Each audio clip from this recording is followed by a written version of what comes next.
Dimmi senti, my glory mandant, my glory mandant, my glory c'est la glory. Ouais, my glory mandant, my glory mandant, my glory c'est la glory. Dimmi senti, my glory, hey, my glory mandant, hey, my glory c'est la glory. Ouais, my glory mandant, my glory, my glory.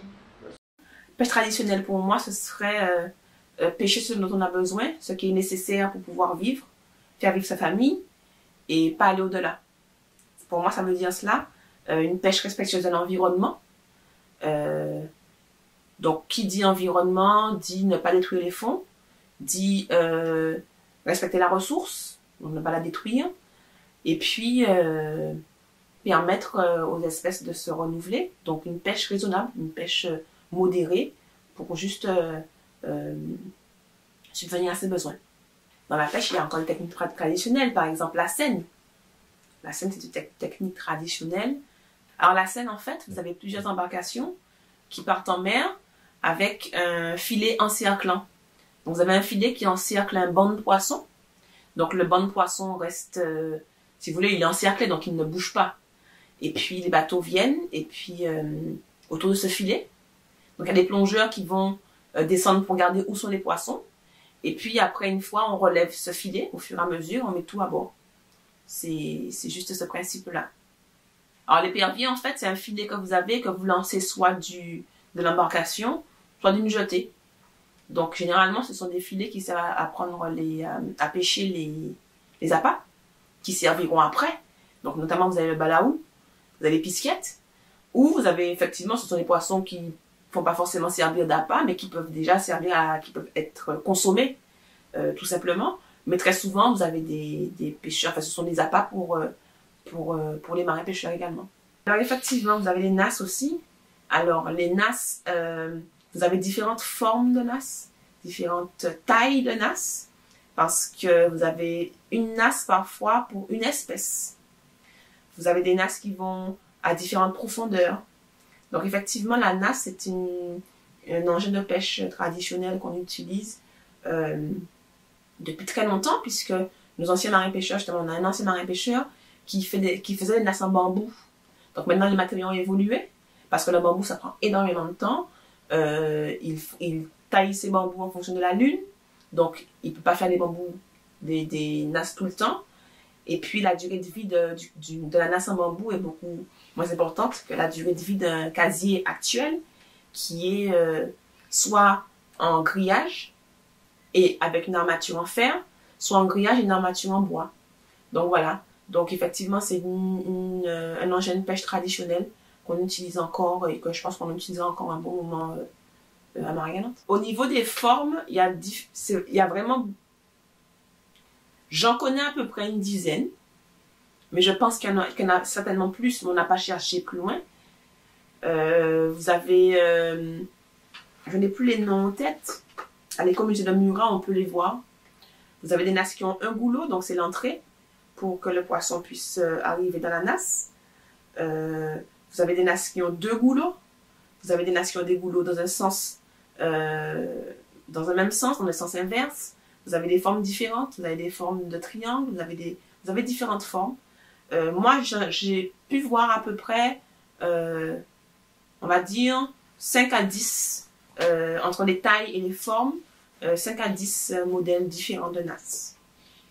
Moi, je fais deux sortes de pêche. Ouais. La pêche au casier, il faut le treuil n'est pas bon. Le vieux casier. Et sinon, on fait le DCP, c'est pélagique, c'est en surface. C'est la dorade, le casar, du thon, plus pélagique, quoi.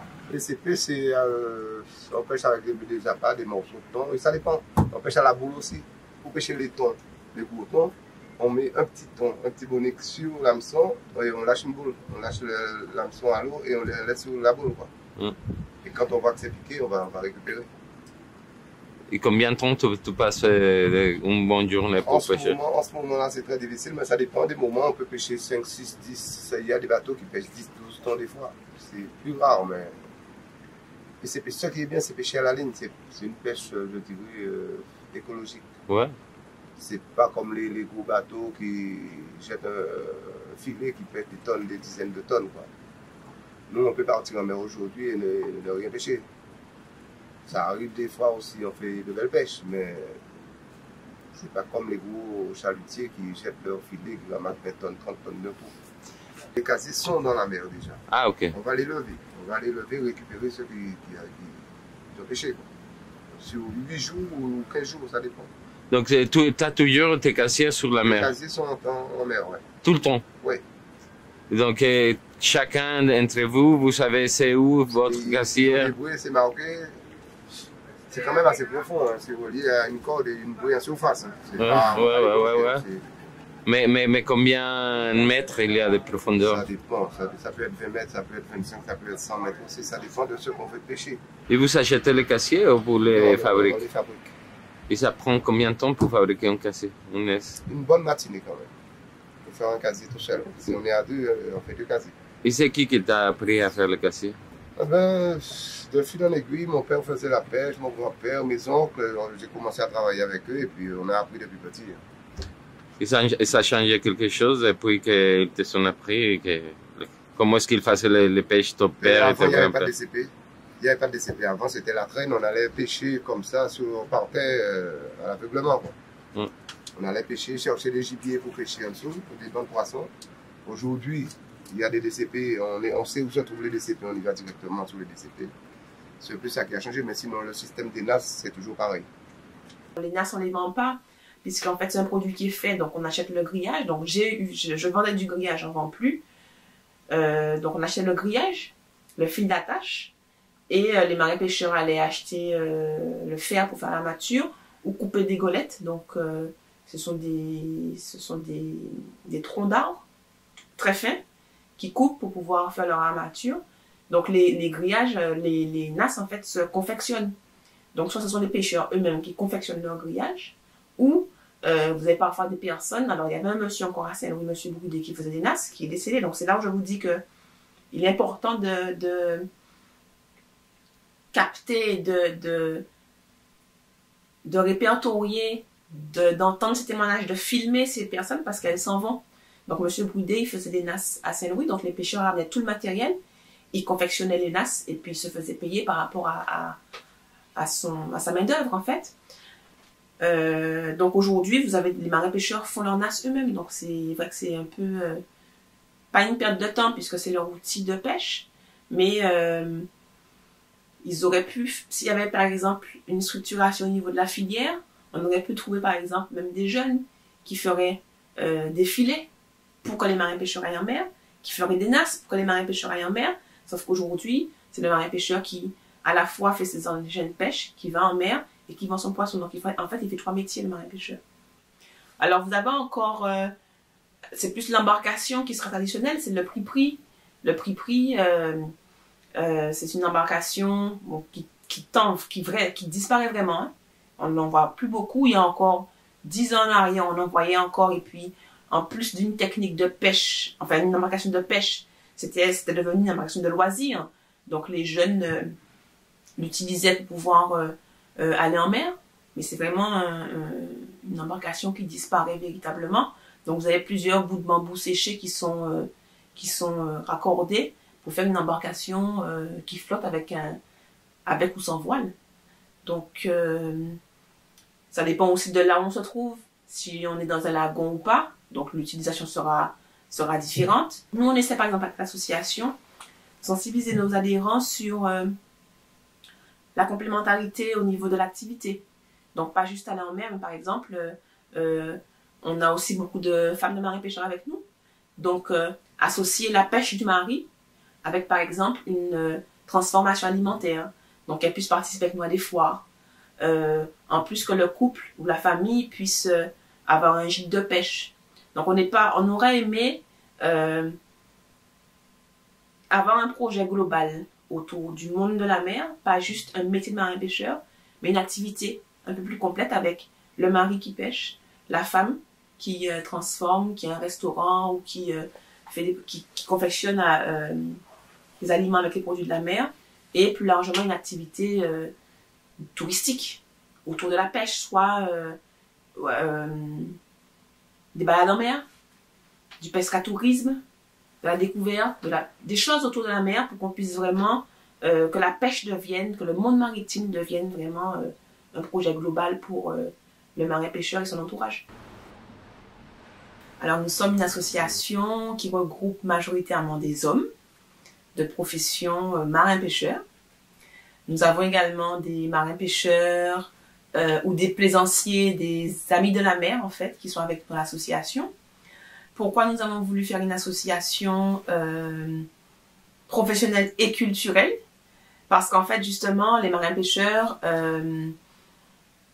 ont le métier de la pêche, en fait, a une culture assez forte en Guadeloupe, à Marie-Galante, et qui n'est pas forcément valorisée.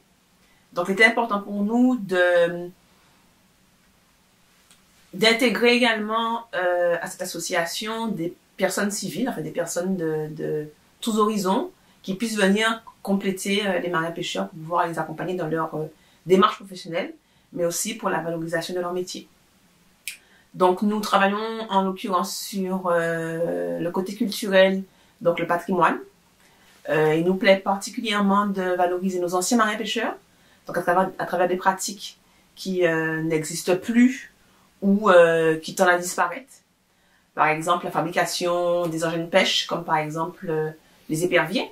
Donc, on a encore un ancien marin-pêcheur, heureusement encore en vie, qui a plus de presque 90 ans, je crois, et qui vient avec nous à l'association pour pouvoir justement transmettre un peu son savoir-faire.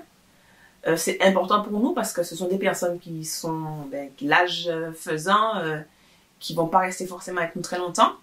Et malheureusement, on se rend compte qu'il n'y a aucune... ces patrimoines, en fait, vont se perdre parce que ces personnes partiront. Il est écrit nulle part... c'est pas retracé, en fait. Leur savoir-faire n'est pas retracé. Donc, du coup, quand ils partiront avec leur savoir-faire. Et c'est ce que nous, on espère. Alors, c'est vrai que le temps presse. Et puis, mais on espère véritablement au niveau de l'association qu'on pourra réussir à capter ces éléments, capter ces informations pour que Marie-Galante ne puisse pas perdre son patrimoine. Je suis M. Bernard Vastao. J'ai fréquenté beaucoup la pêche, mais la pêche côtière. Et de là, j'ai laissé un certain moment parce que le poisson ne vendait pas. Je suis entré à l'usine Sucre Rhum, dont j'ai pris une retraite. Je suis en retraite depuis 1989. Et de là, mais je ne peux plus, j'allais faire des petits tours en mer, mais maintenant je ne peux plus parce que je me suis amputé les pieds, il y a le pied gauche. On m'a amputé tout le devant et dans le pied droit, on me reste 2 orteils. J'ai déjà perdu 3. Alors de là, je me défends en faisant des petits éperviers, des décorations pour décorer des maisons. Et je fais des petits casiers, tout ça c'est pour décorer des maisons. Vous voyez, j'ai un petit casier là, vous pouvez le regarder. J'ai un petit casier là. Ce casier là, c'est pour décorer. On fait des poissons, vous voyez les poissons là-dedans. C'est pour décorer les maisons. Je les vends à peu près 20 € lorsqu'ils sont plus petits, ceux-là je les vends 30 €. Et je fais des petits éperviers pour décorer les maisons aussi. Vous voyez, des petits comme ça, mais d'autant plus je vais mettre du plomb, là, un peu de poisson pour que ça puisse faire beau. Je les vends 30 €, mais bien ouvert, on les ouvre dans les façades des palissades, on les vend comme ça. Ça me distrait un peu parce que vu je ne peux plus marcher, je ne peux plus faire tout, alors j'ai cherché quelque chose pour me distraire un peu, pour tenir le coup.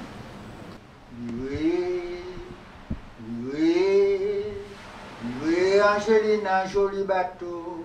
Angelina, joli bateau, belle petite voilette qu'il y a dans là.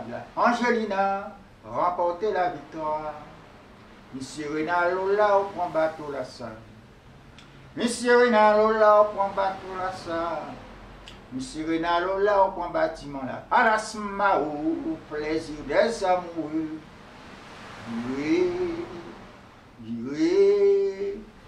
Oui, Angelina, joli bateau. Angelina, joli bateau. Petit bateau qui y a dans la Angelina, rapportez la victoire. Monsieur Renal commandé les pour y passer. Monsieur Renal commandé les pour y sortir. Monsieur Renal commandé les pour y naviguer. À la Smao, plaisir des amoureux. Ouais, c'est les marins, les anciens marins, chantaient ces chants-là. Oh. Vous pouvez continuer, hein? Pardon? Vous pouvez continuer à chanter. Si mi senti my bloody mandant, my bloody mandant, my bloody c'est la glory way.